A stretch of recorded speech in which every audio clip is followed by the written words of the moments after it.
10, 9, 8, 7, 6, 5, 4, 3, 2, 1, 0. 3, 2, 1. Hello, Boggies. This is your celebrity host, Abigail Nobiensky, and I am Brittany Daniels. Welcome to Your Brain on God. That's right, Boggies. We've got our ladies in the building. Yes, we do. For episode 40, we wanted to do a special one, and we're talking about conflict. Who would have thought? We have an amazing conversation for you guys about dealing with conflict, navigating conflict, why we run from conflict, and why it's so healthy to engage in conflict with our loved ones so that we can grow as individuals. It's going to be a great episode. Make sure to follow us, subscribe, do all of the things. Enjoy the episode. Well, Boggies, it's our 4th episode of our relationship series, and we thought it no better than to introduce the 2 people that we have the most conflict with in our lives. One is a wife, one a girlfriend. Brittany Daniels and Abigail Nobiensky. Thank you for your warm reception. happy to be here, everybody. From Boggies to riches. This is a come-up story. Do you guys want to introduce yourself since it's your first time on the podcast? Yeah. Sure. The people, anybody who listens has probably heard stories about you guys. Yeah. So now's your chance to They've heard the correct good. anything. Yeah. Everything Aaron says is a lie. And everything I've said is good. So, yep. I've never sinned. Brittany, why don't you go first? Introduce Okay, yourself. For sure. My name is Brittany Daniels. She just got her name changed. Yes, I did.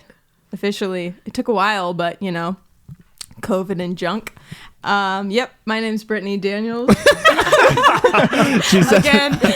and she always likes to say her name twice, just in case. I do, just in case you didn't catch it the first time. I am married to Daryl, happily married, 2 years plus 2 months. Mm-hmm. Tutu, that's what you wear. Tutu. Yes, and that is all. Aaron, they're holding hands. I think we should do Okay, something. yeah. Just pal. Abigail said before the podcast that it's so nice to have 2 people that are married and 2 friends on the podcast. Just picking back the bull. Yeah, drinking a cold one with the boys. Yes. My name is Abigail Nobiensky, and I am honored to be here. Yeah. That's pretty much sums up my entirety. Retired synchronized swimmer. Retired synchronized swimmer, full-time philanthropist. I never know how to say that. Philanthropist. And she's in grammar school. Seriously though, how do you say that? Philanthropist. Gosh, it never rolls off the tongue. Philanthropist. Philanthropist. That's close And enough. a little bit of a thespian. I like to act. Yeah. What? I didn't know this about you. Yeah, it's a newer hobby. She also is one of the greatest dancers I might have ever seen. Thank you so much. Yeah. Wow. Well, yep, that pretty much sums me up. So very honored to be here, you guys. Yeah. Yes. We're excited to have you guys. We're glad Our that ladies. you're here. This is awesome. Ready to fight. There's 4 of us here, so that's gonna take up some time. Let's dive in. I want to ask a question that me and Brittany were talking about this just earlier, but our first conflict. We're talking about conflict today, and what is your first conflict in your relationship? Are you asking us right now? I'm asking you right now. Do you have something? I don't remember. I know we did. I know that what about our first big conflict? Sure. I mean, our first silly conflict was that. I don't even remember. Was that Abby thought I was gay. I'm going to say it. But while you were dating, right? Were you dating? Honest mistake. Were you dating or were you just hanging out? Well, based like on your friends? view of dating, which You is had gone when on you dates. start going on dates, Right, then yeah. yes. In our first couple dates, she thought that I was gay and that we were just going to be friends. Yes. Tell them why you thought I was gay, sweetheart. Oh, would you like me to? Because you pretty much said that in a very roundabout way. And then I thought to myself, this is strange, but I need to see this through. So I kept hanging out with you. He was fun. Oh my gosh. He made me laugh. and we had some good chats. Yep. But I did not think that here we would be 2 years later. Still in a relationship. Yep. She didn't think I batted that way. But that was our first kind of conflict. Wait, our but first what was the actual conflict? What Yeah. happened? There was no conflict. Was there No conflict? conflict. It's just a It was conflict just a in my heart. misunderstanding. Wow. Okay. So still unresolved. You that didn't one. know I thought that till like months And we need to work it out now, I think. But what was our first serious conflict? I feel like it was more recent, honestly. We didn't have crazy conflicts in the beginning, right? Yeah. Never. I think it was like probably after 8 months, then you start to argue. Not It's argue. like- You started to argue? Is that what you said? No, yeah, he became an arguer. No. It might have been when you were in college, though. Yeah, I think we'd have. Those were some of the conflicts we faced in when she was in college, and she was kind of when we were doing long distance. Well, we did long distance for most of our relationship, so literally just the last 3 months we've been together. So that's kind of crazy, but not even 3 months. But anyway, she was in college, and then that was strenuous, and then she was Right. also in school, and then also your grandma had just passed. There was some rough stuff that had happened or what anyway, but I think a lot of the conflict ensued with us being long distance, and I think there was like a lot of like, should we be together? Is this something I want? Like, I feel like stressed out. I think a big thing was like we're in two different worlds, and I think that was some of like the tension during that period. It was, we had a lot of conversations during that period of just kind of working through fears, of being separate, and then working through honestly like pain and kind of trauma too, with like Right. with life circumstances, losing people, and then also past relationships and being in two separate worlds, and then also long distance is a very strange thing because you're trying to manage emotions, and everything's really heightened. For us, it's like you only have 1 day a week to hang out. And so everything was super, super heightened. And so it felt like if our day together wasn't heightened, there was something wrong, maybe. Or if there was a conflict and something got brought up, then it was like, this is bad because this is the one day we had to be together. And then I don't want to spend it being serious. I want to have fun or whatever it is. Right. Yeah. Also, I think I was going through a lot of interpersonal things. There you go, that sweetheart. was more Ayo. Rookie mistake. Yeah. Yeah. And I think that has actually been a cause of most of our conflict. Has been me. No. No, I'm part It's of it too. you can't have conflict without two clashing things, Yeah. Yeah. But it was Two things coming together. on both sides of it. Whoever, started it feeling distant or something like that. Right. It was working through how do we maintain connection when we're far apart from each other, and then how do we work through some of those fears, because both of us have had an overemphasis on how we feel like about the other person. Like it's like I know that growing up I had a pretty false expectation that it was supposed to be like ecstasy all the time when I was with that person. And so anything that felt like more normal or mundane, I would like stray away from and run away from. And so it felt like, and then even my own feelings, it's like, I would weigh my own feelings, and it's like, if I'm really like feeling it, then it's like, I really love you. I really like, that kind of stuff. And I think it was the same for you, right, baby? Yeah. Like that we wanted to have heightened like relationships. So working through that, I think that was a source of a lot of conflict early in our relationship. Yeah. Yeah. What about you guys? For us, you want to tell the story? Well, something kind of funny. It was this is the first time we had like tension in our. It took a while. It relationship. actually took a while. It's just a little thing, but we were actually dating for like 3 months or something. I don't know, and we hadn't really had any conflict. And then I started like researching, like, is this normal? Is this okay? Is this a problem? You started researching it? I've done that. You I was like, wait, yeah, you we were haven't looking. had conflict. Is this a problem? That's so awesome. Am I with a narcissist? Which is really good. Oh my gosh. No, yeah, I think the first conflict that comes to mind. Well, we were just trying to figure out the timeline of this, I but was just thinking of the sweatpants situation. oh, the sweatpants situation. Okay, so we were both chilling at his place which was an apartment. And I was just uncomfortable. I was wearing a pair of jeans, and we were, like, I don't know what we were gonna do, watch a movie or just hanging out. We were playing a board game or something. Yeah.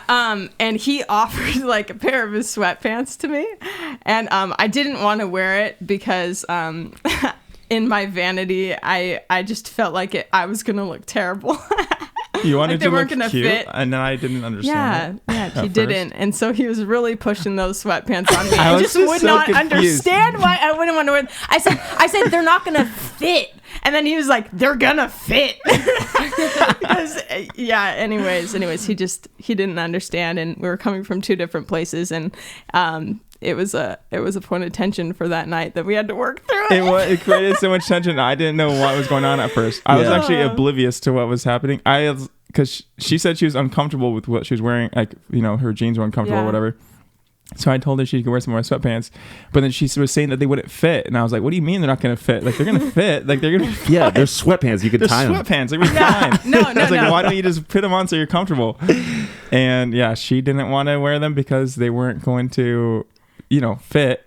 Like, she wanted to look cute still. We were dating, and she wanted to look cute. She didn't want to look like she was just wearing sweatpants, and I was not thinking about understanding her at all. I was not trying to understand where she was coming from. So did you guys argue about it? Oh yeah. We had like actual tension, like me just like, why did she like, I don't know, we were going back and forth. It wasn't a big argument. No, but no, it wasn't there was huge. Definitely tension. Yeah. I think we talked about it when I took her home Yeah. later on that day, but Yeah. that was the first time there was like actually tension. Right. Yeah. Yeah. That stuff, like, it's so crazy how conflict is, like, it could be these little moments, you know what I mean? It could be like definitely some bigger fears or like, some great conflict that happens or a big betrayal or something like that. But it's like these little moments or whatever where you just have a misunderstanding and you don't get why somebody can't just do something, or they can't, or you don't understand why they can't just accept that I don't want to do that. It happens in such little things. But we want to talk about, like, obviously how we operate in conflict, because conflict is like, it's a part of everything, I mean, everywhere you go into, you're going to meet conflict. You're going to embrace, you're with people. And so when people are operating together, whether you're at work or you're in your family, friends, and then romantic relationships, you're going to have conflict. And then anybody who wants to be a healthy individual has to learn to manage conflict. Yeah.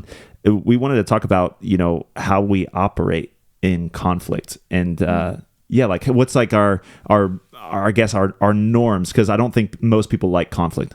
Do you like conflict, Daryl? Do I like conflict? Yeah. No, not usually. Sometimes it feels good, but usually not. It feels good sometimes when I feel like I'm winning. He's an athlete, people. My natural response to conflict is to avoid it, for sure. Right. And I've had to learn how to navigate that. Mm-hmm. I've had to learn to lean into conflict, and to something that helped me when I was younger that I realized but didn't really live into at first, but I started to live into it, was that unresolved conflict is still conflict. Like, unresolved conflict is going to remain unresolved, and it's going to stay there unless it gets addressed. Right. And I realized that is something that steals peace. Mm-hmm. If you let the conflict remain unresolved, then you just have this gap of peace in your life that doesn't need to be there. And I think that's actually someone just mentioned this recently. Dr. Caroline Leaf says something like this, that momentary discomfort is better than long-term dysfunction. Right. And having a moment of discomfort to address the tension and to engage in conflict, because you don't really have the conflict until you're actually engaging in it, It's like the conflict hasn't started if you haven't engaged in it. You have the potential for conflict, and I used to always avoid that. Right. But I've learned to lean into that for the sake of peace. Otherwise, it stays in you. Yeah. I mean, conflict is like in you first off, and then you have, and then you actually engage in the conflict, and then that's when you can kind of get the conflict out of you. Right. But I think I learned growing up to run away from it, big time, because that was why my parents got divorced. You know what I mean? Like, that was like because they didn't talk about anything, and then just resentment built up and built up and built up. And then eventually, I've had conversations with my parents where it's like, you don't even know why you hate the person. You know what I mean? You don't even know why you're mad at the person. You just know that every time you see them, you're like, you know, Right. because it's just years and years and years of unresolved conflict. And so when I saw that in my family, I think I learned that conflict was bad. And I don't want to have that in any of my relationships, not just romantic relationships, but I want to stray away from that as far as I can, because obviously it breaks apart relationships, you know? Yeah, I had the same experience growing up. Just conflict, seeing it damage relationships. And so I always set to bring peace, but it wasn't really peace. Yeah. Right. It was like just an absence of conflict. And it, you know, and it could feel safer, but it would really is more destructive. Right. Yeah. What about you, Abby or Brittany? I would say when I was in my family, something would happen, like there would be a big explosion of conflict, and then we just wouldn't really address it. And then, You gotta get close to the mic. Sorry, everybody. And then I would say I personally like to address conflict. I think I'm more conflict doesn't really stress me out as much. It stresses me out if I feel tension and there is no conflict that will bring a resolution. So I think I like. What do you say? I mean, romantically is different.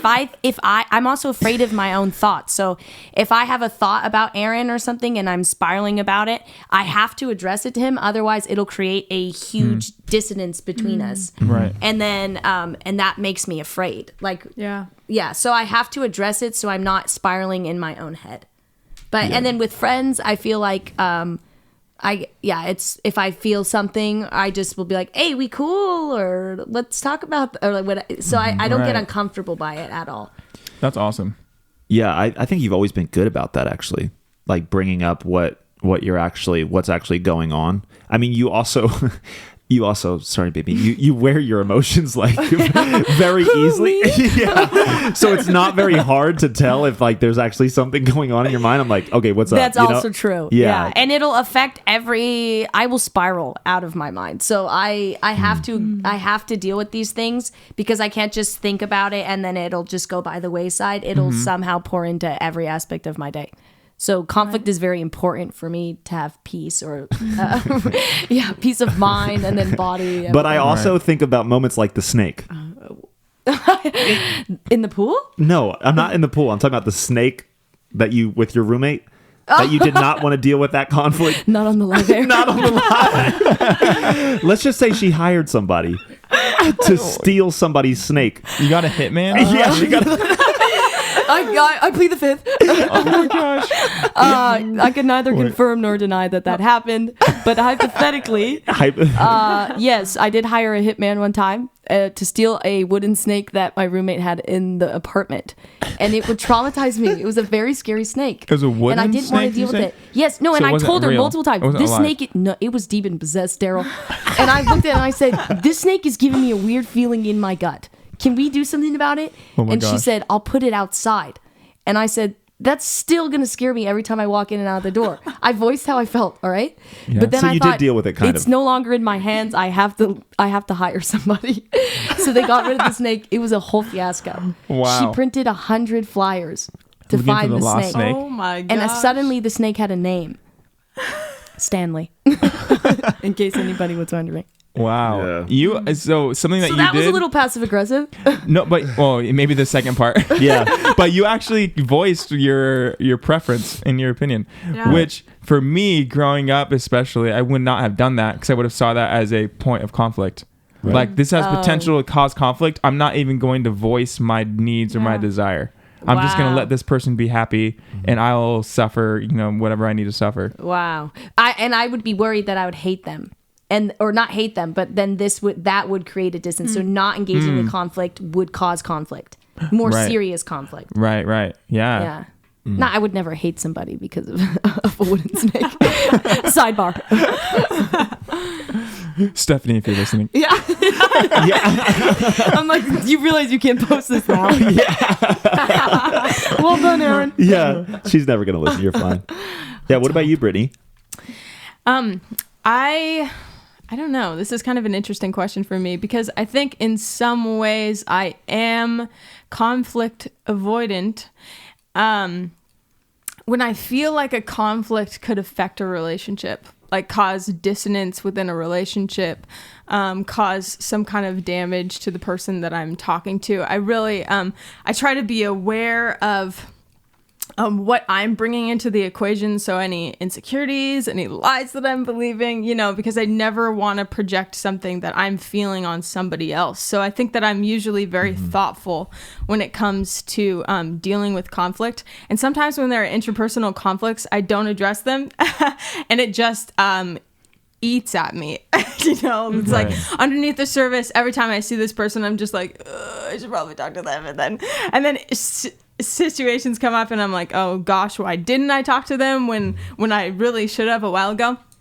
But I think when it comes to conflict with closer relationships with people who I do have a good foundation of trust with, like Daryl, for example, I feel like it just needs to be worked through. When I have this sense of disruption, this sense of peace within myself, within our relationship, I feel like something needs to be said for me to have peace about it, because to me, my close relationships, especially with my relationship with Daryl, he is so incredibly important to me, and having a sense of connection to him is something that I don't want to trade for anything else.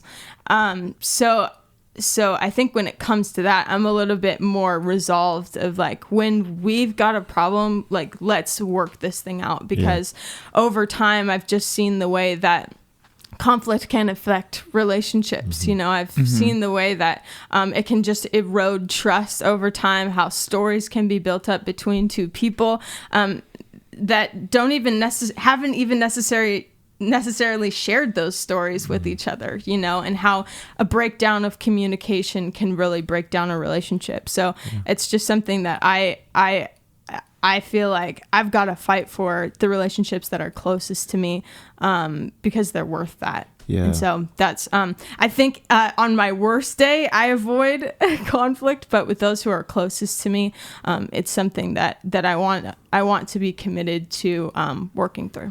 Yeah.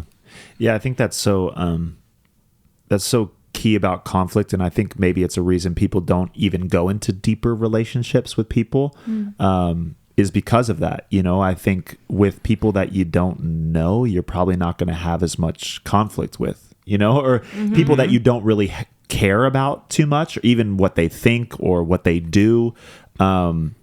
Maybe that's why Abby and I've talked about it. There's not as much conflict with friends, because it's like, you're not that deeply connected with me to where it's like everything you do affects me. You know what I mean? Like, because in an intimate relationship, and you could have like a really, really close friendship. It's like the other person's actions start to affect you really deeply, especially in a marriage or in a romantic relationship.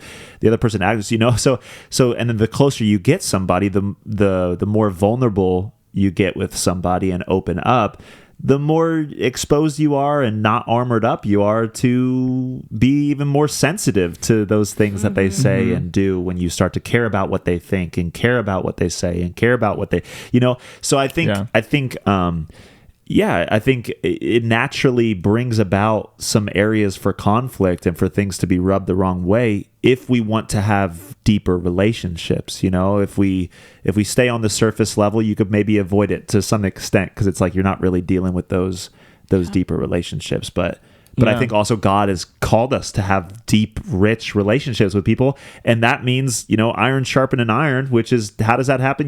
That's conflict. That's conflict. Yeah, yeah. So and I think a big thing is that changed my view on conflict is reading through. I mean, it was before that, but we read this book called 5 Dysfunctions of a Team, and a big one was like the I don't know what the dysfunction was in specifics, but it was basically like the inability to step into conflict, or thinking that disagreement was bad.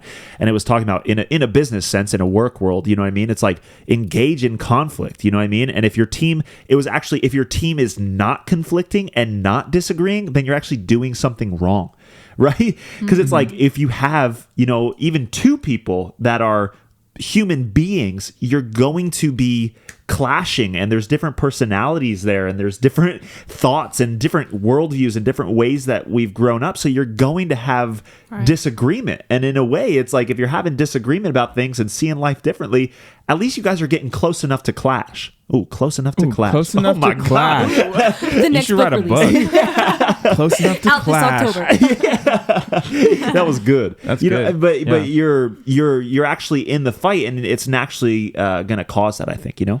Yeah, I also think that in close relationships, sometimes they could be the ones that people are most likely to not engage in conflict because of the fear of losing the connection. Yeah. You know, Yeah. it's like I feel like I'm really close to you, and I don't want there to be disconnection, so I'm not going to bring this up because maybe I'll just let it brush off, and Right. you know, I'll let it roll off my shoulders, but it never really does, you know. And in close relationships, we can actually avoid conflict for the sake of trying to protect the relationship if we think conflict is bad, or if we think disagreement is bad. Yeah. But going through the conflict and disagreement, we just talked about this earlier, I think, is before we recorded, but that conflict actually brings closeness Right. Yeah. as well. Like Yeah. when you- Can bring it close. can not not always, but when conflict is done well and it's done in a healthy way, it actually brings closeness. It increases intimacy, and it increases the depth of understanding the other person. Because when we engage in conflict, we're actually we're learning about the other person. You know, we're Yeah. trying to come to the same point of understanding each other and coming to some sort of agreement, or disagreeing and being okay with the disagreement. But at Right. least there's a level of understanding that comes out of that. Yeah.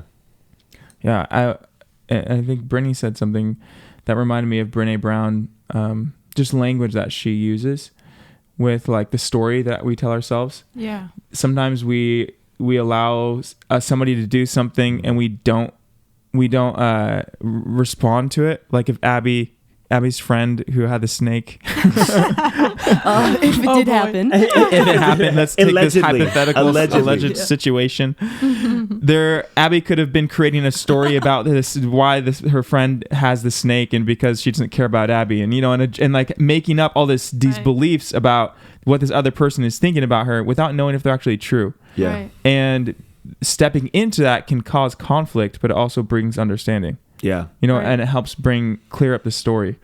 Yeah. I feel like people can build stories for years and years and years on end, you know, and that builds like resentment and bitterness towards a person. Like they don't care about me. They don't care enough to show up, you know, like, or a thought like that over the years you can just believe and believe and believe and believe. But there's something so healing about when you do have trust in a relationship, because I think that's really big.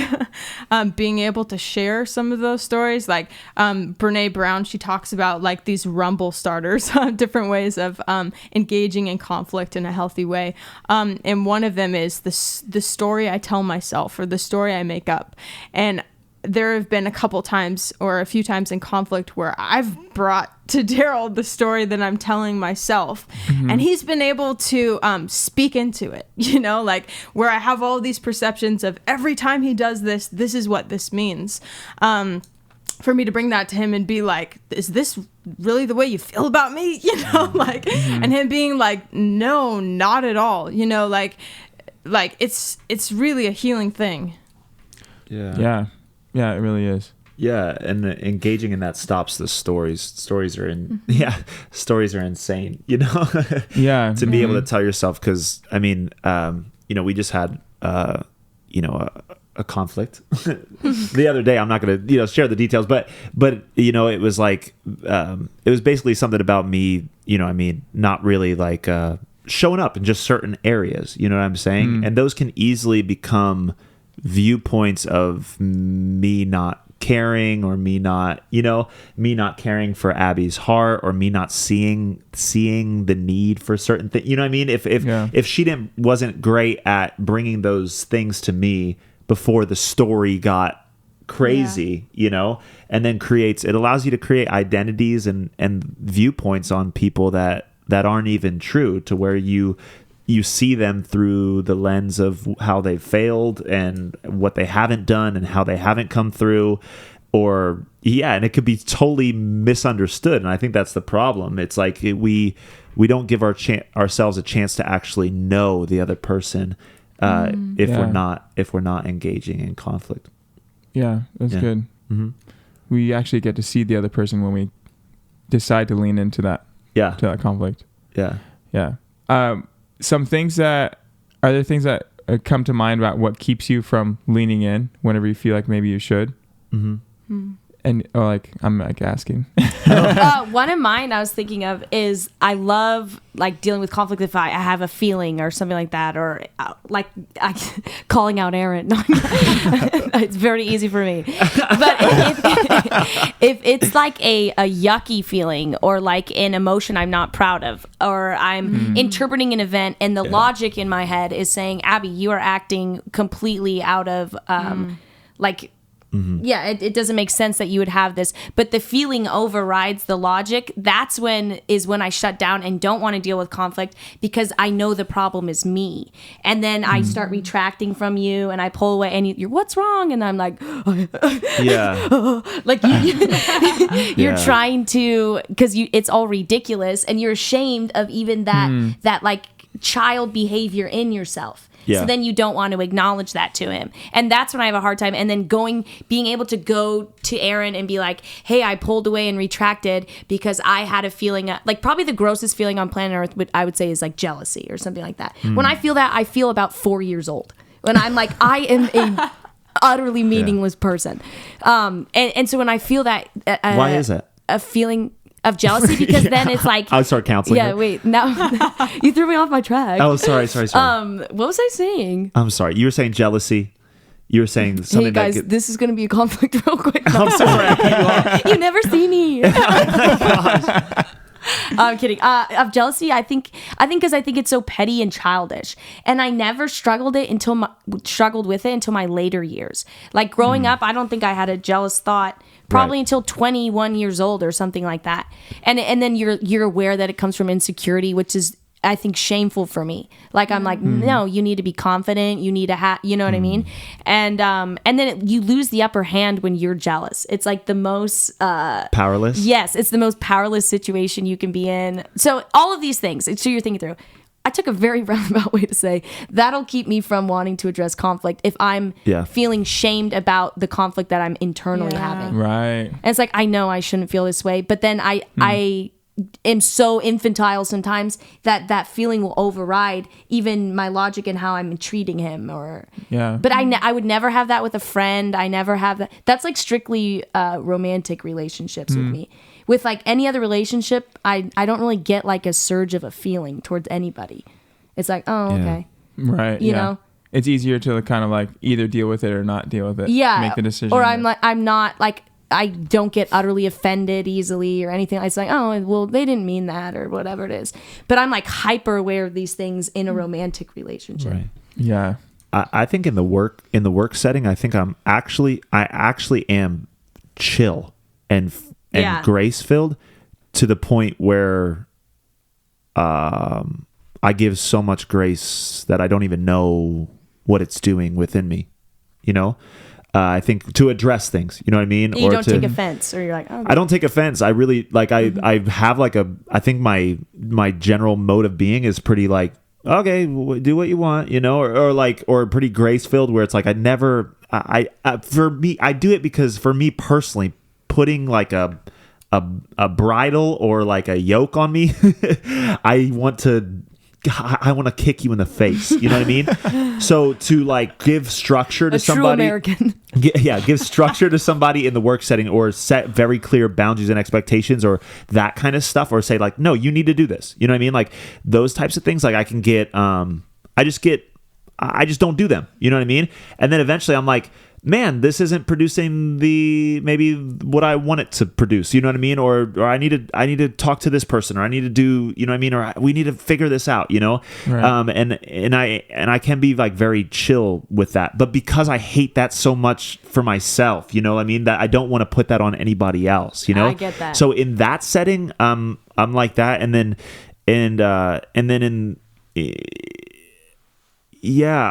And then with relationships, I think I'm pretty good about it, because I'm very feeling up, like driven. You know what I mean? Not driven. That's the wrong word. But I just feel things very intensely. You know what I mean? So it's like, it's the same thing. It's like my feelings will override at this point, any fear of like addressing you. You know what I mean? Like, cause it's like, I can't live with this.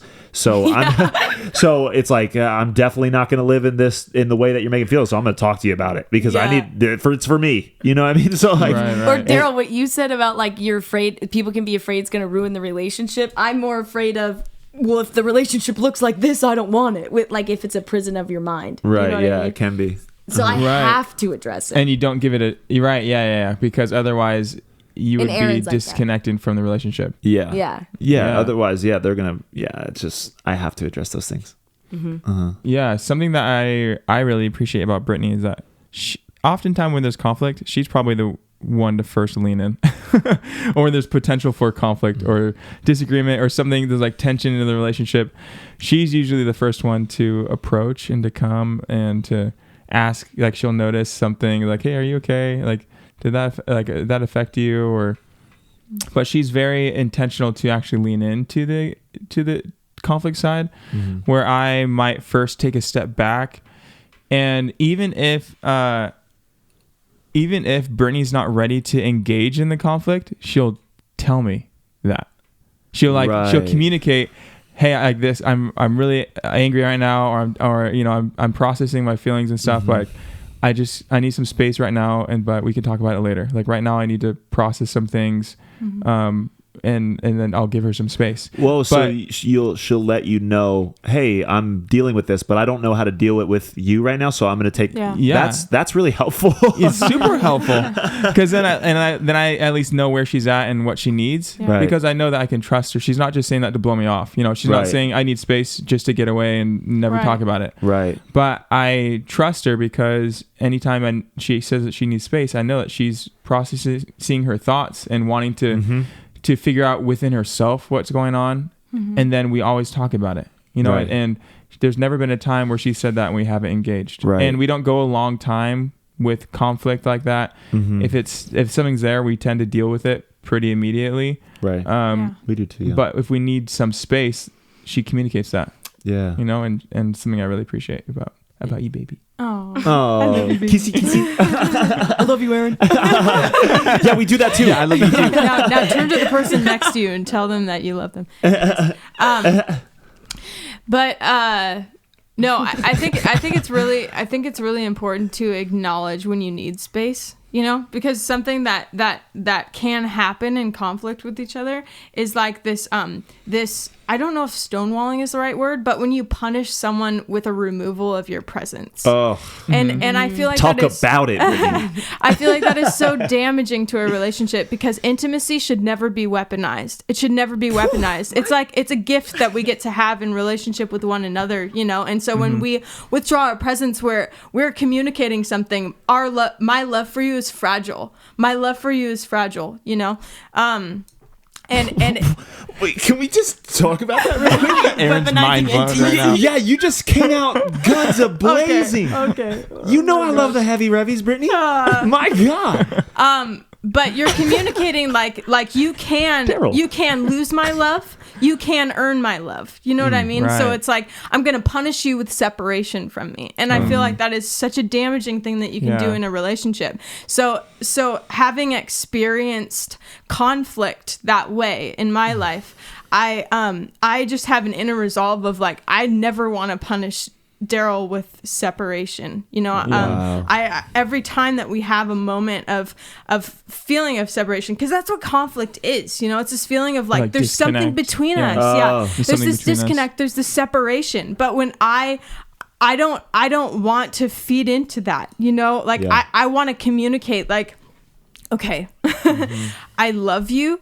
I'm angry right now. I'm very upset, and I need a moment to figure out what is going on within me, but I have every intention of working through this. Like that is so different than I'm grabbing the keys and I'm leaving. Like that is so different than like I'm not talking to you. Like it's so different, and it's so, I feel like it's it's good to be intentional with that when you can, because I don't think there's anything wrong with taking space. Like, I feel like if sometimes with where I'm at, if I aired everything out and just like threw it all up on Daryl, there'd be a very long cleanup process required. There's a lot in there. Yeah, there's a lot in there. But I don't think there's a problem with taking space. But even when you are taking space, communicating, I need space right now. I love you. Like, I want to work through this, but right now I need a minute. Yeah. It's something that we've talked about on the podcast, or that I guess I've just shared my distaste for the silent treatment. Like, you know what I mean? Stepping back and doing that, because at least what you're doing is you're communicating something, even if you have to be silent. You know what I mean? Right, You're communicating. yeah. Like you said, I love that. I have there's a resolve in me. We're going to deal with this, but I can't do it right now, you know? Yeah. And that's like, okay, that's communication. And it's like, oh, that helps me out. I know something's wrong, but we're going to work through it, but you need some time. But I think, you know, what you said, sweetheart, about even feeling, you know, it feels childish to feel this way. I think operating in that way is a whole lot more childish than what you feel. Like, I would rather know what you feel than withholding that from me. Yeah. And then I love that. Good. That weaponizing intimacy, or like being, or your communication. I'm gonna withdraw from you. But I think that's a lot of what we've learned growing up. You know what I mean? And also, without proper tools to even engage in conflict, that's the easy way out. It causes more harm than it actually heals. You know what I mean? But it's in a way, it's communicating something when you don't know how to communicate it. You know what I mean? It's communicating. I'm angry with you. It is communicating. Maybe I need space. It's, you know, it's communicating. You wrong me, or I don't know how to handle this. You know, but it's not communicating in a way that actually is effective towards growth. You know? Yeah. Even though the intent can be wholesome, like, I don't want to say anything that's gonna, like you said, Brittany, that it's gonna take 10 years to clean up. And then also, you don't want to look a fool yourself. So you're like, I'm very aware that something is happening within me, but I don't have the vernacular for it. Right. And so you shut down in order to protect yourself or the other person, but it winds up it's not very helpful. But I feel like, what do you do in that situation? I guess you just tell them, I don't really know how to interact with you right now. Yeah, I and that's think exactly so. what Brittany does with me. I'm more of the, I don't know, I talk less. My default when I'm upset is, if I'm not in the conversation, then I'm just quiet and, like, you know, processing with myself. But I can grow in doing what Brittany does. But she does that when she says, like, I don't know how to put into words what I'm feeling, and she'll tell me, and then I know, okay, well, I'm gonna, you know, if she needs space, I'll give her some space and time. So Brittany, if she's even ashamed of something she's feeling, she'll say that, I'm feeling like this. I know that I shouldn't feel this way, but this is what I'm feeling. You know, and that it helps me understand her, and also not just think, I don't know, it removes my room for me to make up stories about what she's feeling and why she's feeling them. Yeah. You know, when she communicates what she's feeling, even if she feels like, you know, I'm feeling this, I know this isn't a thing that is like a good feeling to have, but it's what I'm feeling right now, and I just need to, like, process. Yeah. And that is better than her trying to avoid the feeling or act like she's not feeling it. You know, is actually addressing, hey, this is what I'm feeling right now, and I need to work through it. And that's, you know, and then we have conversations. And I feel like you know, intimacy with God is just like in a large part, God has fathered me in a lot of this stuff. Like, I really feel fathered by God in how to deal with even what's going on inside me, and kind of engaging in battle with him has been, because that comes up, and that's a deep part of scripture, is engaging and wrestling with God, and understanding what's going on and communicating things to him. And the more Israel is to wrestle with God. That's what it means. But which is so funny that's what God chose to name his people, the people who wrestle with him. You know, it's so good. But yeah, that's so good. Beautiful. Yeah, it is. But the more that I've done that, the more I've realized how deep I can go in honesty, with, and I'm getting somewhere in this, I promise. Which is, at this point in my life, I'm able to articulate. I'm able to say things out loud that I don't even understand, which is like even to say, I'm ashamed that I even feel this. Yeah. Where did I learn to say that? With God. Right. You know what I mean? right. Like in being honest with God, when you don't have the answers or you don't know what's going on, it's like not only do I not want to feel this, God, I'm ashamed that I even have to ask you, you know what I mean, to take this away. You know what I mean? Right. Like I'm ashamed that I'm going through this. I'm insecure about stuff I know that I shouldn't be insecure about. And that type of communication and conflict is, I think, very healing. It's like it's not just saying you're insecure. It's like, and I'm also mad that I'm insecure, and I'm also weirdly, I know, Aaron, you know, like say you like, you know, you shouldn't feel it, quote unquote, or whatever. Right. It's like, I feel like I shouldn't feel jealous. And even communicating that, it's like I feel like I've learned how to do that with the Lord. You know what I mean? It's almost like a deeper level of communication. Are you with me? Are you with me? Can I get an amen? Can I get someone shout hallelujah? Yeah. Okay. Do you know what I'm saying? Yeah, like whenever you're practicing that with him, like Yes. if that kind of conversation is happening between you and the Lord, then it's not going to be a new thing whenever you have the conversation with someone else, with a person. Yeah, go ahead. Oh, baby. sorry. You're also relinquishing its power on you when you can voice that. You know what I Yeah. mean? Like even saying that I'm ashamed of this feeling and this, whatever. Anytime you can verbalize something, there's a little bit of freedom that comes with it too. Or even Right. we have it interpersonally, like I'm feeling this way and I don't like it. And then once it's said, it's like, oh, actually Yeah. I'm feeling much better. Yeah. And Right. there's like a release that comes from it too. And I think that's just bringing things into light. And then I also think sometimes when it stays in our head, it's a whole lot bigger than when it's spoken. Right. And then Right. someone could speak reality and truth into it, or God can speak his truth over it. And then you're like, oh, that's very different than the World War III I built up in my mind. Yeah. So it's a powerful tactic to release that stuff, Right. even if it causes you to look extremely vulnerable and weak, even. And then like, you taught me this. Like I'd always say, like, I hate this. Like with my emotions, if I'm really sad, I feel like, oh my gosh, I'm stuck in the third grade. Like, why am I crying about this, or why am I feeling this way? And then he's like, unless you allow it to come out and to service it, you'll never actually mature. You can always suppress it, and then it'll keep instances all throughout my life will bring up these things. And so it's the vulnerability to bring that forward and then cause it to grow. That's why people Yeah. that never cope, they never grow. Like they never learn coping mechanisms, or they use stay the outlets of drugs or whatever. Their minds actually stay. They can stay in elementary, high school. You know what I mean? Like Right. that kind of stuff, because you don't actually have the resilience to work through something and then actually grow up into it, Right. so that feeling doesn't necessarily affect you. You know, it's really important, which all shows that you need to be self-reflective and growing yourself in order to grow in conflict. And one other thing that you said is that oftentimes the conflict is the solution itself. You know what I mean? Like, so say I have a conflict with Abby where I feel like, you know, she That keeps never happens.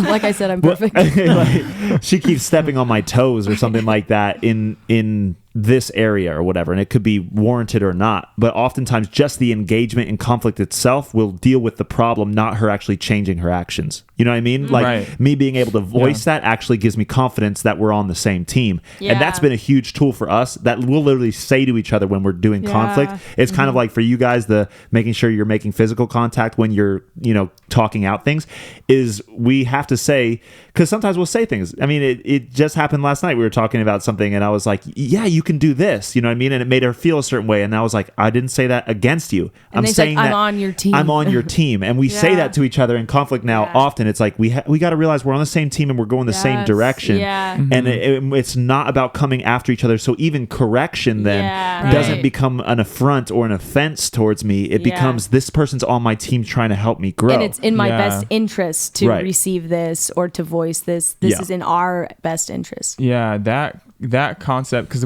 in conflict, it's so easy to become combative, you know, and Yeah. feel like there's a combat happening where one of us is going to win and the other one's going to lose. yeah.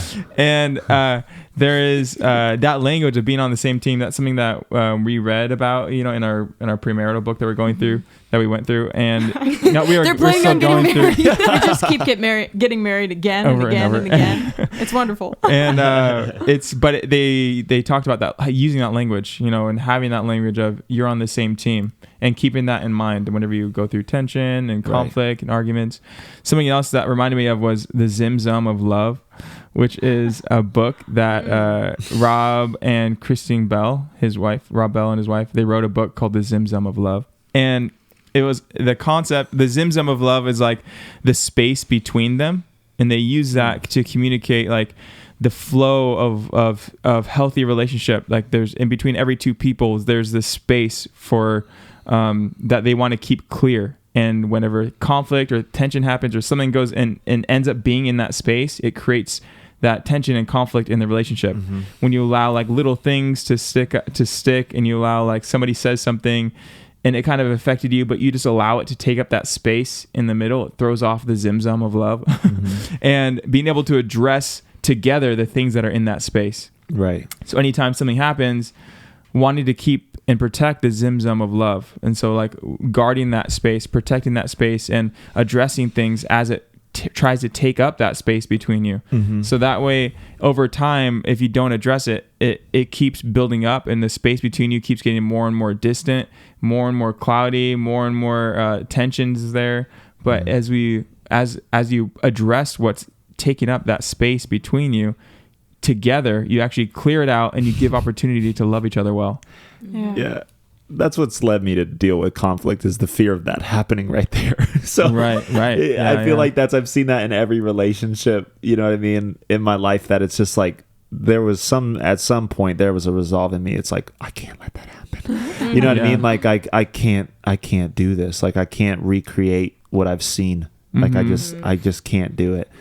And so that is like one of my highest values in relationship is to get that Zim Zum flowing again, and I just told her the other day, after we had a conflict, and that was maybe the longest we were maybe in tension. It was only like a day, then that's just because we had to go home, and I came over the next day and I started like crying before her because I was like, I don't like feeling that, you know what I mean? Like separated for like 8 hours.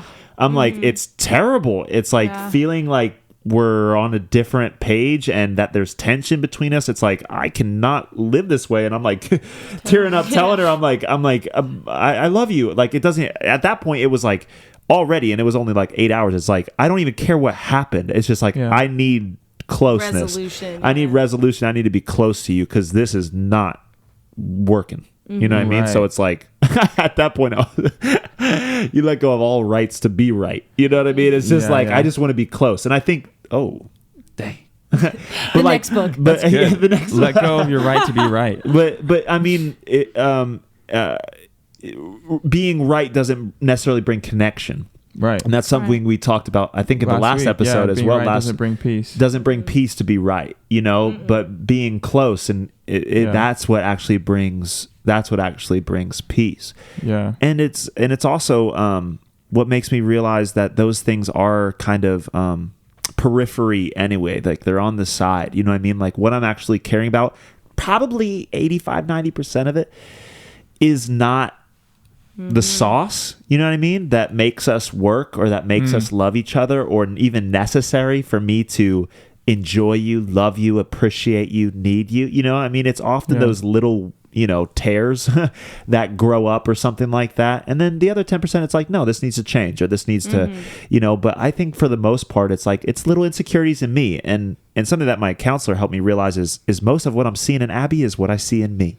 Hey yo. Like most of what not most of what I see, most of what I have problems with, you know what I mean, or struggle with, or criticize or whatever. He's like, guess what? Hold the mirror up, buddy. You know what I mean? Right. And I'm like, frick. And he's like, and he actually shares with me. He's like, every time you get into that space, you need to come into your own self and say, Aaron, what are you seeing? You know what I mean? Aaron, what do you need in this moment? Because obviously I'm getting scared that a need's not being met in me, and I'm taking it out on her, So That's also the interesting thing about conflict is that there never is even if your main pursuit is to win, nobody is ever 100% right and the other one's 100% wrong. Like Right. I can't think of a Yeah. single instance, even if there's been very clear times. For an example, I'll say Aaron was wrong. That Aaron was 100% wrong. If I'm looking at it with honest eyes, there are so many things I did that were not wrong, even if it's that were wrong, even if it's my response or whatever. And I think if you come at it with that nobody can actually win because both parties are always a little bit wrong. You know, Right. nobody walks perfectly Yeah. or behaves perfectly, or like I could even be doing something that's inciting something in Aaron. So that makes Right. me not even 100% clear of guilt. Or at You know what I least mean? That's good. you have a role in it. You know what I That's mean? what I mean, And yeah. in some degree, I think we talked about it. What episode was it, Daryl? But it's like with anything that happens to you, even the worst things that could happen to you that feels like it's not your fault, you at least played a role in it, even if that. You know what I mean? Like, even Right. if the guy, counselor, was saying, like, if you get Yeah. robbed, it's like, of course, it wasn't your fault that you got robbed, but you were still a part of it. You know Of what I what mean? happened. Like, And even just- being yeah. able to see, well, I was in that area and I was like, you know, and he was saying how that's actually healing to recognize even the things that happened to you, Wow. how you were in some way, you were involved in it. So Right. recognize that you were involved in it to some degree. Otherwise, you make yourself a victim. Yeah. You know Yeah. what I mean? You make yourself a victim of it, and then you don't really have avenues to go explore healing in those Yeah. areas if you don't see your involvement in something. And that takes humility in conflict for sure. Yeah. Yeah, it takes humility for sure. I was well, Aaron, actually you mentioned this before we started recording, but there are things that we can do before outside of conflict that actually help us in conflict. Yeah. And do you want to talk about that a little bit? I think that would be a cool thing to touch on. Yeah, I don't remember what I said. You talked about like things Yeah. that are outside of conflict that we can do or practice or grow in Right. that actually help us Right. when Oh, we're yeah, engaging yeah. in conflict. Yeah, and this is like a big thing that I feel like is just in general is that we live very reactive lives rather than proactive lives. You know what I mean? And we wait for certain trials or things to happen in our lives before we actually get the wherewithal to deal with those things, which is not the best thing. You know what I mean? It's like if you want to win the game, practice beforehand. Anyway, but Oh, that's good. Come on. anyway, but in conflict, like we've realized that the best time to talk about conflict maybe is not necessarily in the conflict all the time. Like to create things, to have conversations before those things come up, because they will come up. Right. You know what I mean? Yeah. So that you're actually ready for them, and then so you have certain skills to have. And I think we as people, if we're going to step into conflict, need to have some of those things. And I think a big one is practicing listening. To the people around you, and that is just a tool that you use everywhere you go. Right. And I think anybody appreciates someone who values what they say. And I think this was something huge about you, Daryl, in our friendship that I've loved is like your listening ability and your attentiveness in listening. Because I'm like scatterbrained, dude. Sometimes Abby's that's something that she's called me out on, is that like I just like people say things and I'll be like, it relates to this in some crazy way, and then people don't feel listened to anyway.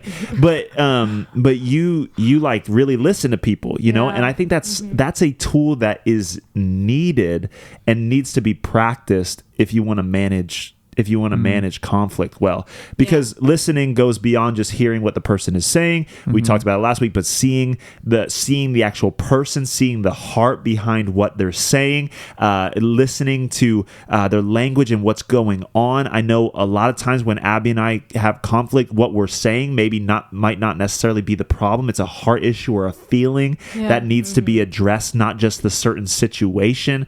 I think there needs to be, a death of the ego, Yeah, that's huge. like, which is really, really, really, really big, letting go of your own right to be right, and to have power over the person, and to have significance in the relationship, and to, allow yourself to be wrong, and it takes vulnerability. You need to practice vulnerability with people around you, just being super, super honest. And with that comes the necessity, I would say, of allowing yourself to be misunderstood. Yeah. Yeah. So if you're going to be honest with people about what you're feeling, that's going to get messy, and when it gets messy, you're going to get misunderstood. So seeking to understand something, again, that your sister told you, Daryl, is like, not seeking to She said, I don't argue to be right, I argue to understand. I argue to understand, right? So maintaining that space where putting yourself on the line where I'm going to be misunderstood, but the goal is to understand where the other person's coming from and express myself in the best way. I think even articulation, communication is very, very important. There's so many different things that you can practice. Patience, you know what I mean? Like waiting on the appropriate time. So society cues, you know what I mean? Like some people try and deal with conflict at the stupidest times. I did it one time with like Pastor John, he was going up to speak for Seek Night, and I gave him this conflict that was in the church, and he was like, I can't deal with this right now. Yeah, he was like, and I felt the weight of what I just put on him, and I started crying. Like I was like, I'm so sorry. Like I didn't mean to. I didn't even think about it. Yeah. But there's even practicing timing and seeing that, and that becomes with being aware of yourself. And when you get aware of yourself, you're aware of what other people need, and so you're able to know not just the what, but the when and the how of how to communicate those things, communicating gently, knowing that your words have power. Yeah. Even when I'm communicating really rough feelings, I try to say it in a way that's like, hey, I love you. I don't, what I mean? Like even if I'm angry about something, but this makes me angry when you do this, what I mean? But even my tone is not like, you're an idiot, you know what I mean? Like, and people literally scream at each other in conflict. It's like, if you want to create distance and kill the Zimzom, start screaming at somebody and see what they do. You know what I mean? It's like, we don't necessarily respond well to that. Yeah. So those are some things. What do you guys think? I just said like 10. Those are good. Covered it? I think we can start there. Yeah. I think a big thing for me is in conflict, I'm always trying to understand the other person. Yeah.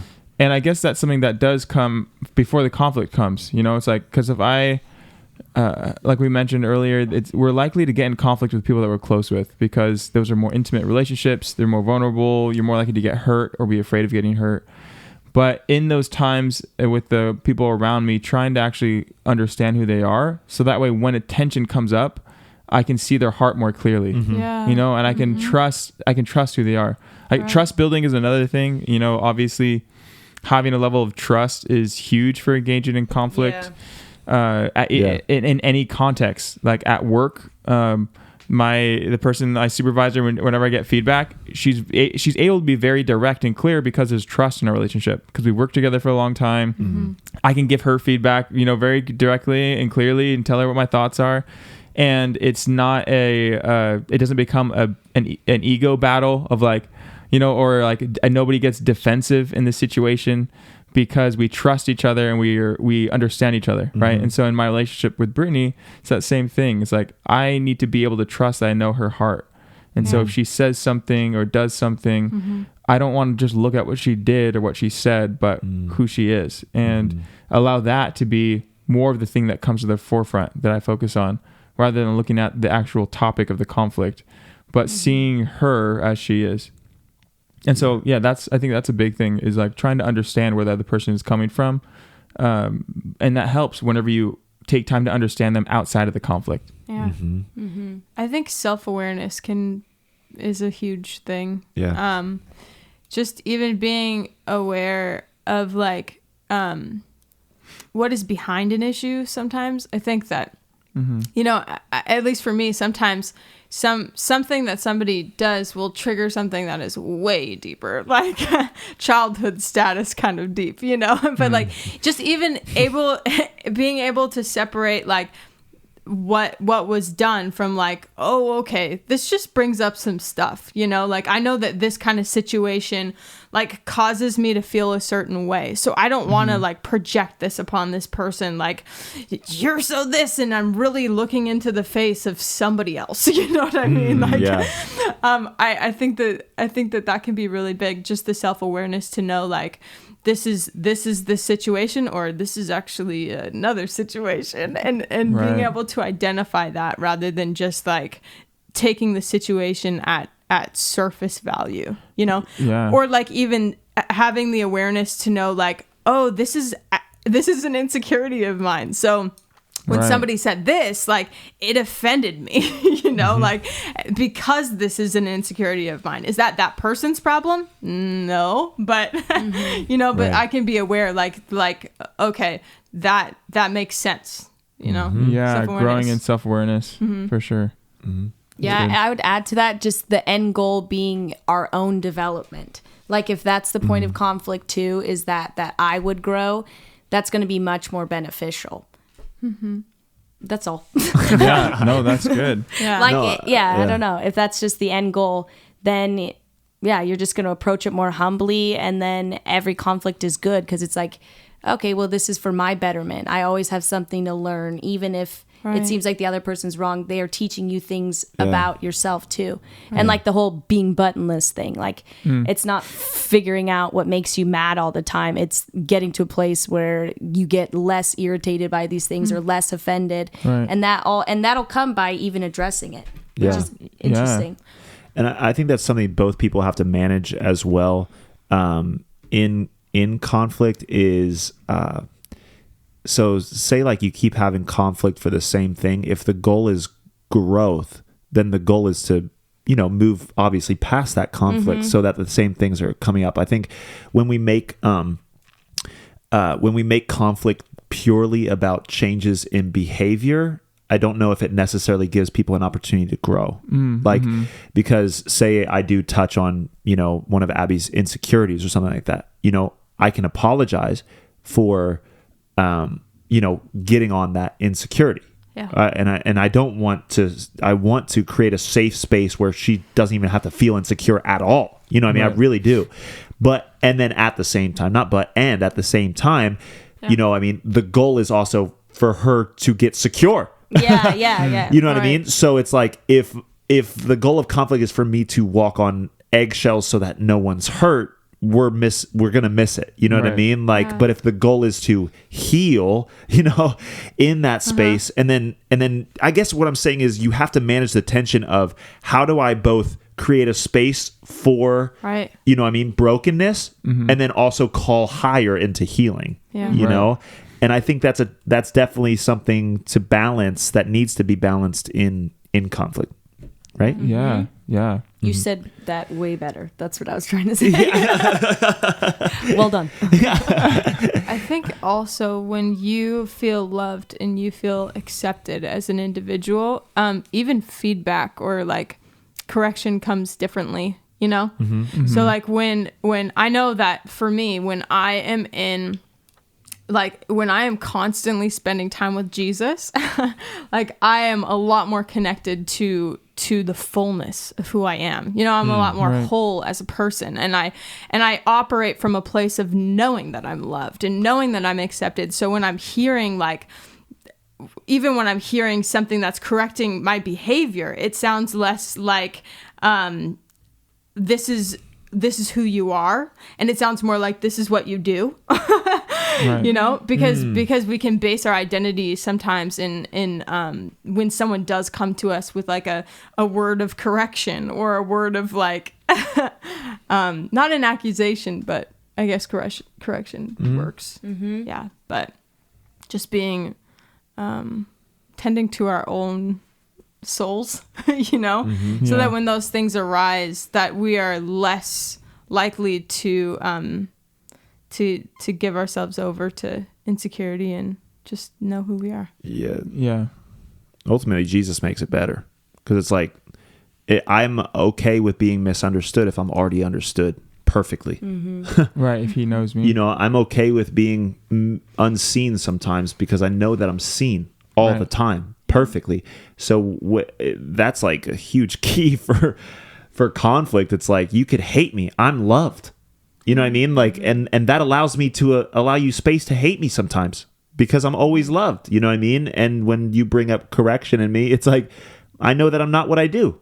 You know what I mean? that's Like so healing. at the core root, I'm not what I do. You know what I mean? Like I can become what I do. Very fast.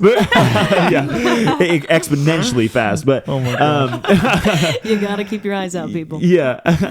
But at the end of the day, like my core identity is found in him. And so even when you correct, what I'm doing, it doesn't mean that I'm an awful person because he already says that I'm loved. You know what I mean? So it's like, and then, conflict's harder when you find you're finding your identity in that other person, Yeah. It's way harder. Totally. Yeah. And dealing with conflict is like, it's such an important thing. There was in the way that we engage in conflict, I was just reminded of the Gottman Institute. And John Gottman, he's a marriage therapist that's been doing in the game for a long time, in the marriage therapy game for a very long time. But he's done all these studies and has all these like practices and principles.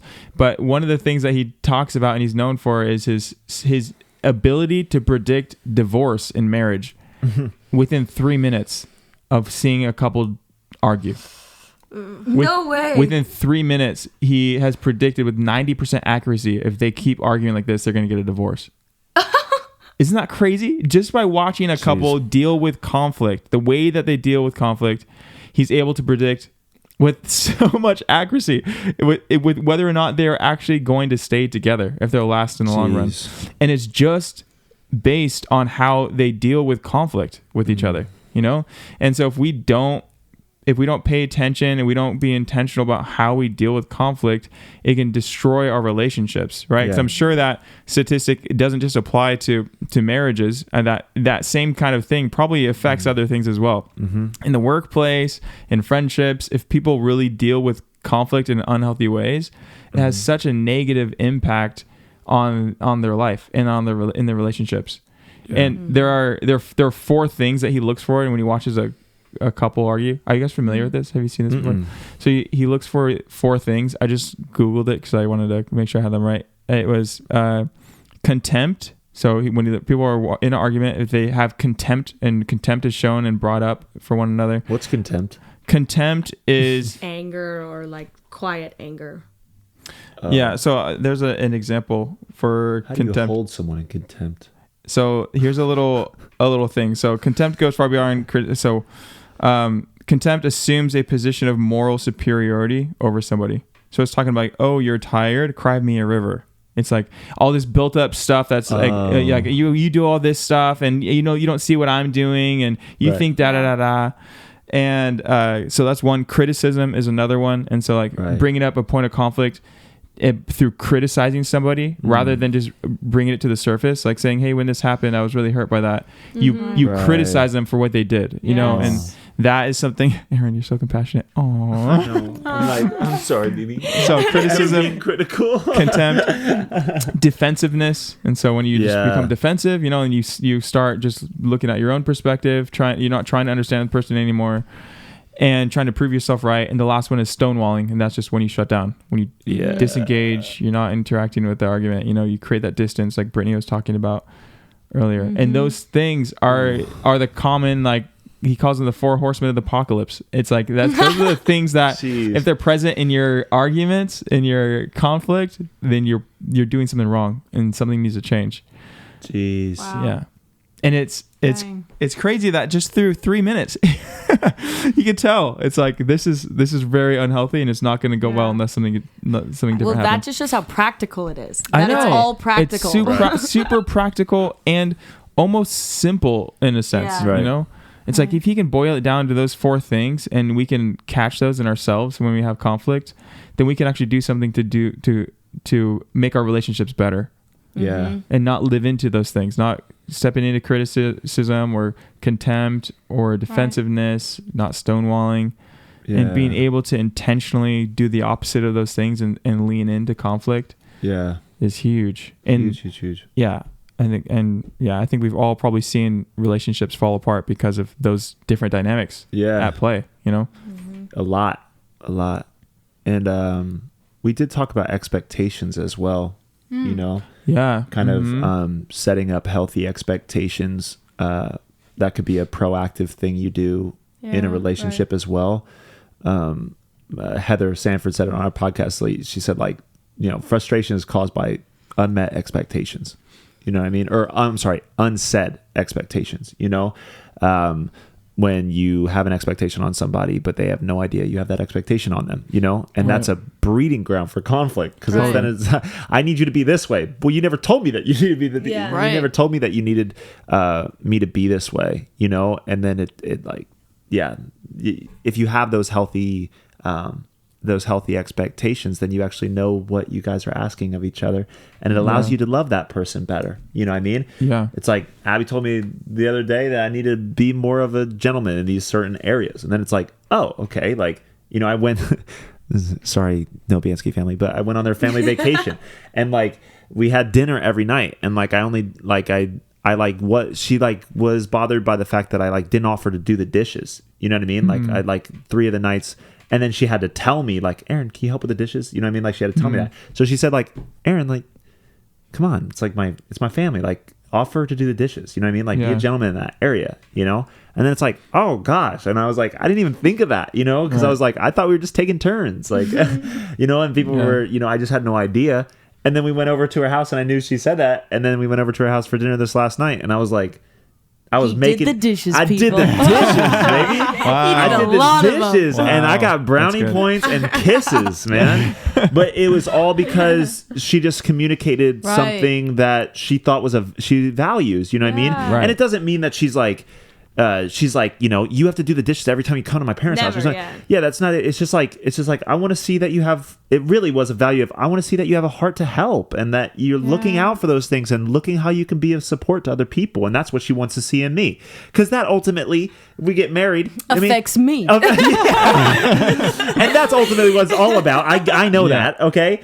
No, but it really does. It affects when we go anywhere. If we get married, we go to our family's house. Me helping out with whatever, me helping out with the kids, me like, like all of that different kind of stuff. It can immediately spiral into future things if those things aren't met early on. You know what I mean? And it's a simple thing. Like, I actually enjoy doing the dishes. It's like, it could be soothing. You take not criticism, but like you take those things very well, and you like, he was even receiving it smiling, and then he's like, oh yeah, why did I do that? Or and you've created that kind of a space for me too, where you could pretty much roast me on a lot of things, and I walk away like, oh, I feel loved or seen or inspired almost to be better. So I feel like you've done a great job of creating a great space for that. Thanks, baby. And you're cute, baby. And that could have easily become a point of conflict. Right. Totally. Right. If Abby came to you and like being judgmental and criticizing you for not doing the dishes or not offering to do the dishes, and if you got defensive and started defending yourself about like what the situation, and it actually, I was thinking this week that there are opportunities for conflict so often, and people, if you want to, you could just take them. We can start one now. We can start one right now. Yeah, let's talk about it. There's so many opportunities. I'm on my back's trying to hurt. Step into conflict. And it's because she stole the back support. Who, me? Yeah. No, but that is, and they can grow into so many other things. You know what I mean? So it's like, say a year down the line, she never actually addresses that with me, or whatever. It's like it can pop out at anywhere. It's like, you don't do it with my family either. And I'm like, what the heck are you talking about? Right. I never do what with your family? And it's like, you never wash the dishes once. And I'm like, what are you talking about? Yeah, they all build on each other. They can build out. And that's why people have conflicts about things they don't even know what they're having conflict about anymore. They're talking about nothing. You know what I mean? Because they don't actually know the reason, because it's some years ago, undealt with, unsaid expectation. And just thinking like, this person should know this, like. Yeah. Oh, that's a big one too. Yeah. That was one of mine. Brittany's vows was part of it. We had a couple of like our little statements about dealing with conflict that we were promising to one another. Yeah. One of them is to not hold anybody to unvoiced expectations. Right. And that is a huge part of avoiding conflict, or not just avoiding conflict, but avoiding unnecessary conflict. It's just voicing your expectations, and knowing that I'm not going to expect somebody to do something I haven't said or I haven't communicated. Yeah. And that What? Someone looks like they want to say something. No, no, that's really good. I was just listening. Oh yeah, yeah. We early on in our relationship, we had a conversation about conflict. I think it was pretty early on when we were started dating, of like how we want to engage in conflict together. See, that's what I'm talking about. Proactive. That's why huge. we want to. Yeah, That's like that has been huge. to address the whys. Like, okay, why do we need to deal with conflict? You know what I mean? Like, why is this important? Like, how even to know the framework of how the other person deals with conflict usually. Yeah. You know what I mean? Right. It's like I'll even have more grace, you know what I mean, if Abby's family doesn't necessarily deal with conflict, or I'm not saying that, but you know what I mean? I'll have more grace if she does maybe distance for longer than I would expect. You know what I mean? It even creates expectations for me because I know her better, you know? Right, yeah. Or she knows me better, that I can't talk for the first hour. You know what I mean? Right. So it's like, if she actually knows that, it's like, hey, like I usually when I'm conflict, like I get confused in my brain. I need to like, you know, do Wim Hof in my room for 30 minutes or whatever to calm myself down before I have conflict. Yeah. Then she's not like, you know what I mean? Yeah. She's not like, Aaron, let's deal with this. It's Right. like, baby, I need to take 30 minutes, and then she could allow space for that. So then that even makes me feel seen and loved, to where when I do engage conflict, I'm like, thank you for allowing me that 30 minutes. You know what I Yeah. mean? Yeah. All that stuff is so helpful. I didn't good. know that. You do that? No, I was just making that up. The Wim Hof thing. You learn something new every day. I don't need time at all. You know me. I want to He's address quick with it. I want to address it immediately. Yeah. Something that Daryl and I have done, and this may sound nerdy, but we have debriefed after some conflict sometimes, you know, like Wow. about like, you know, like when, you know, sometimes we'll pull back, you know, and we'll talk about like, okay, if we do need to pull back, like what do we do in a situation like that? Or if we are feeling this way, like what do we do in a situation like that? Just like looking at the way conflict was handled, because I think relationships, you're learning so much about the other person, you're learning about yourself a lot, you know, but sometimes you'll realize like, oh, I actually need this, you know, and in this moment, this is what I needed. I didn't need you to, you know, like, you know, I wasn't looking for advice. I was just looking for someone to listen and understand, you know, but I had to hear that one a few times. Yeah. which, you know, like help with his heart was good in that, you know, like wanting to like speak in and help me, but like sometimes we're just looking for something different, you know, and like to be able to talk afterwards and be like, I don't know, like figure it out together and yeah, that's been huge. Even just a couple weeks ago, or recently, I don't know if it was earlier this week or the week before, something had happened, and it wasn't like necessarily conflict between us, but something that Brittany was processing, and there was opportunity for conflict. I could have got, you know, become angry about something, or the way that she was acting or behaving, or you know, or she could have been mad at me about the way I was acting or behaving.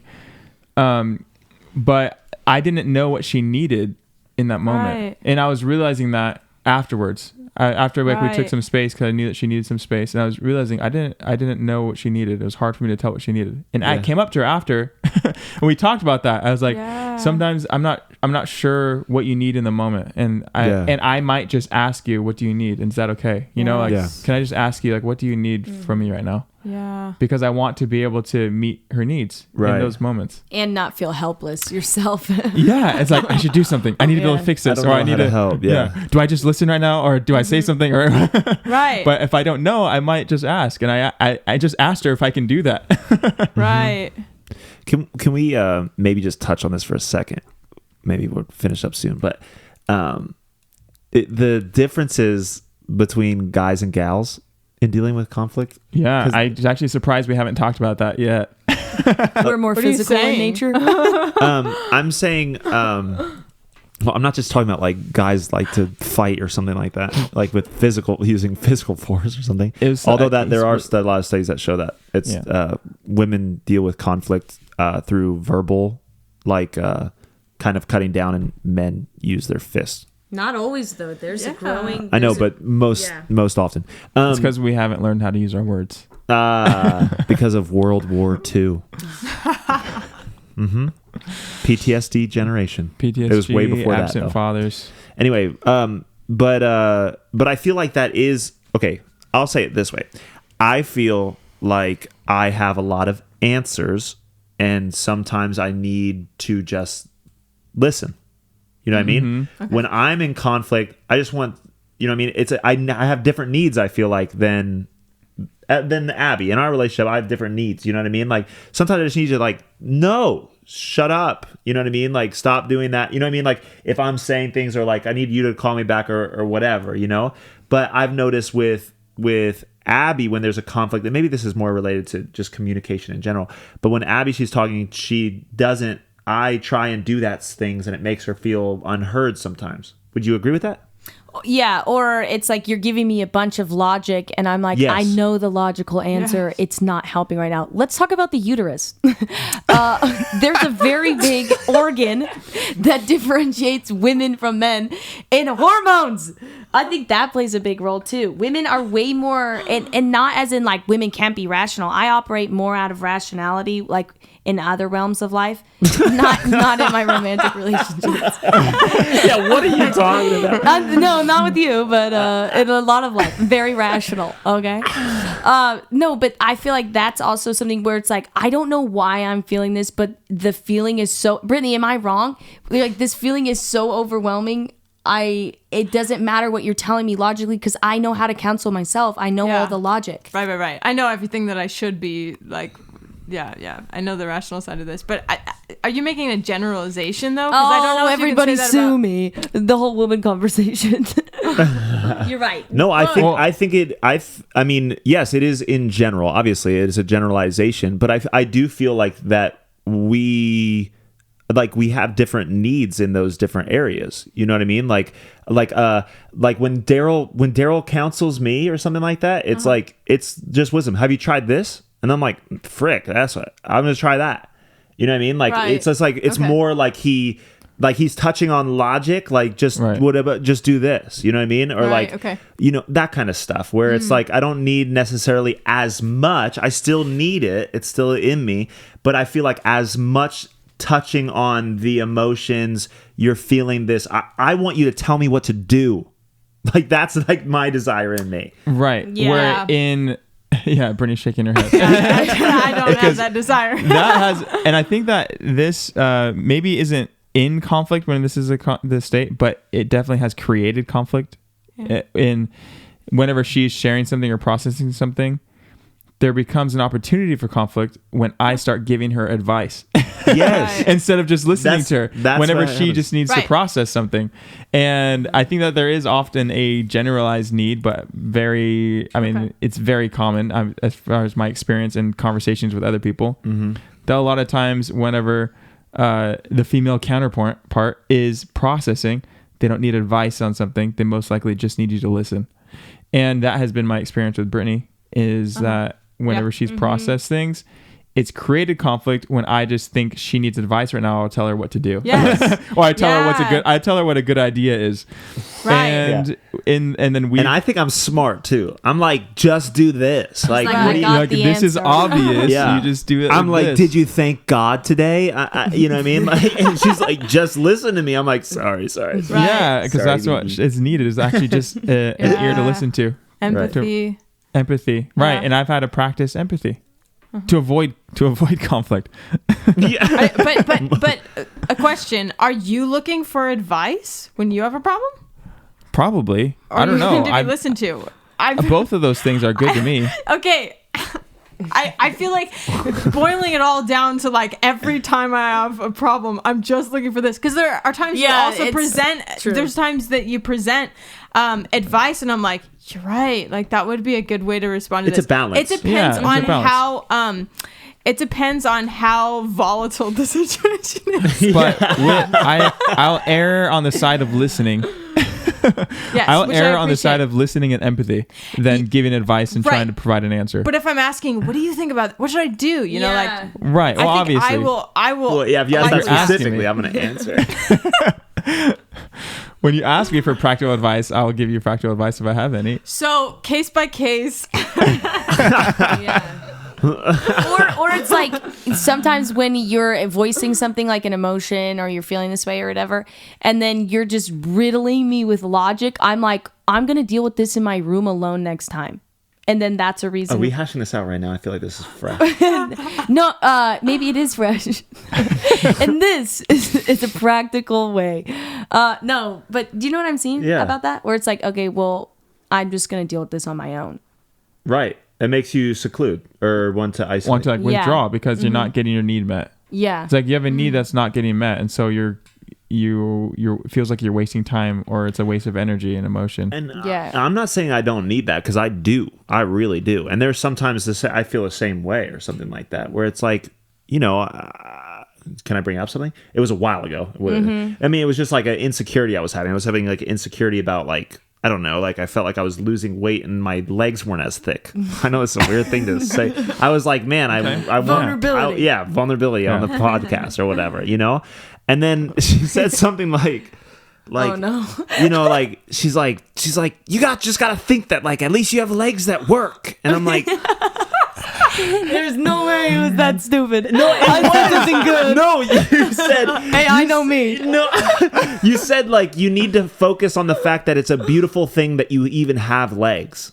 See, that's pretty good. And no, I'm not, and I'm not saying that it's not true. Like Right. it Right. is a beautiful thing that I have legs, but that in no way addresses the Right, fact that I'm yeah. insecure in what I'm focused Yes. on. Right. It's a way to think about it different, and because the reason is this: when I'm insecure, I'm not thinking straight anyway. No, because it's a feeling. Yes. It's a feeling, so I Right. don't need you to tell me to think differently all the time. I need you, but sometimes I need a good shaking up. You know what I mean? Right. And sometimes like we did it in the car the other night. It's so funny. I guess we've had We a lot had a of bunch of conflict these last couple weeks. So It's this is- perfect. No, but we had this time where it was like where I literally was like, Abby, start crying out to your soul, and I think that was good, right? That was beautiful. It was That good. helped me a and lot. she was like, Right. really like down and all this different Yeah. kind of stuff, and it was causing all these things. And I was like, we're gonna sing that song "Gratitude" right now, like the bridge, Yeah. like "Come on, my soul, don't you get shy on me, lift up your song because you got a lion inside those." And we started singing it together in my car. I'm like, you're gonna sing this and stop moping and get the frick up. Yeah, that and was then really good. it actually Right. brought it actually was like She a actually needed practical. it. She Yeah. needed it. You know what and I mean? he's like, you need to put Right. more into it. I'm like, come on, my soul. Yeah, because at first she was like, "Come on, my soul." She was speaking it, and I was like, "You are not going to do that." Yeah. I was like, "Sing the song." No, that was helpful. I think that was, you lived by the spirit, my friend. And you said, this is the time she needs a good kicking. But that's not the default. That's not the default. Usually No, the default. the Right, default right, is to right. listen Yeah. because my logical answers to the problems do not help. Yeah, it's like, or I've already thought them Yeah. because I'm a logical being. Yeah, I found that with Brittany. She's like, I know that already. Yeah. Yes, I've already thought about this. I'm just processing this. Yeah. I just need someone to listen. And I guess that really comes down to, again, practicing those listening skills and listening more than you talk, and allowing and I, if I could be honest, like I feel very strongly about things, and I think I get hard-headed on things. Sorry, baby, but I feel sometimes I do feel a need to correct feelings.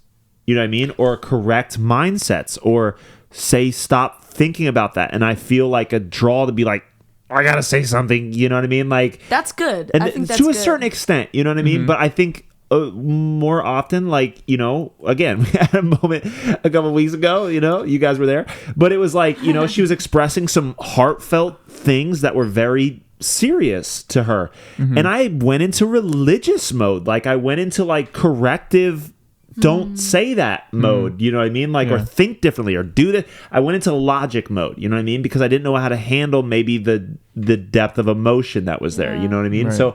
So it, or like what the feeling was, so I think that's a big thing too, is like, maybe it's not just being right, but to like correct even what you think is true. And I think that's in the Christian sphere a lot that we deal with conflict, is like correct people's ideas, correct people. And that just breeds more conflict than the conflict that's going on inside like of a person. Yeah. Yelling scripture at them or something like that, or like a Yeah. slogan, and I'm like, I know this.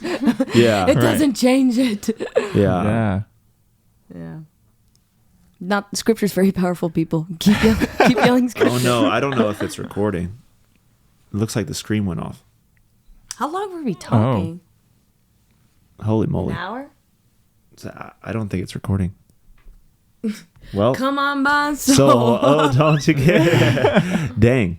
That looks like it's off. No. It does. I've seen Yeah, it. it's off. I've seen it both ways. Oh man. That was a good conversation though, let me tell you. I think we got most Yeah. of it.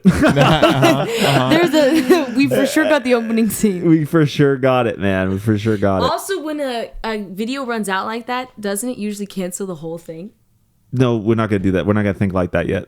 I do want to really check it right now, though. I think that was a good conversation. Anything else that we should say? It's fine. We can create an outro video that says, hey, hey, if you want to watch more, go to the Spotify.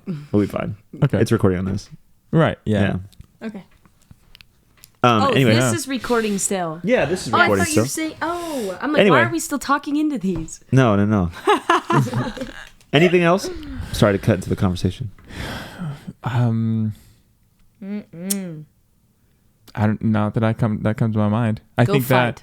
Yeah. Right. It's like we have to lean in to conflict. Yeah.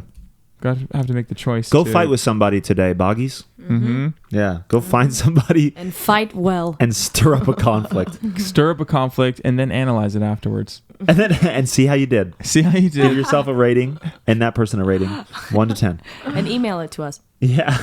And write it in the comments below. Send it to our PO box. Our PO box, yeah. Unit C.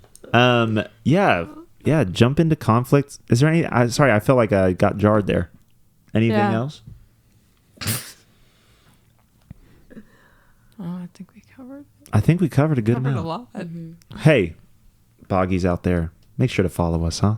YouTube, Spotify, iTunes, Instagram, TikTok, all of the above. All the above. All of the above. Just follow every. I know we're on every platform. Isn't that cool? You guys are We're pretty cool. And then if we could just thank our beautiful, lovely guests. Abigail Yes. Noviansky, And Brittany too Daniels. Brittany Oh, Official Daniels. Brittany official. She's That is my officially a middle name. Daniels, and it is good news. We love you guys. We hope that you enjoyed this episode. We hope that you run into life. That you run into a person named Life, and you run into him hard. All right. And you stir up conflict. With life. All right. Engage. We love you. What am I saying? Okay. You guys are amazing. See you later. Say bye, you Engage. guys. Say bye. Bye. Goodbye. Bye. See Happy ya. to be here.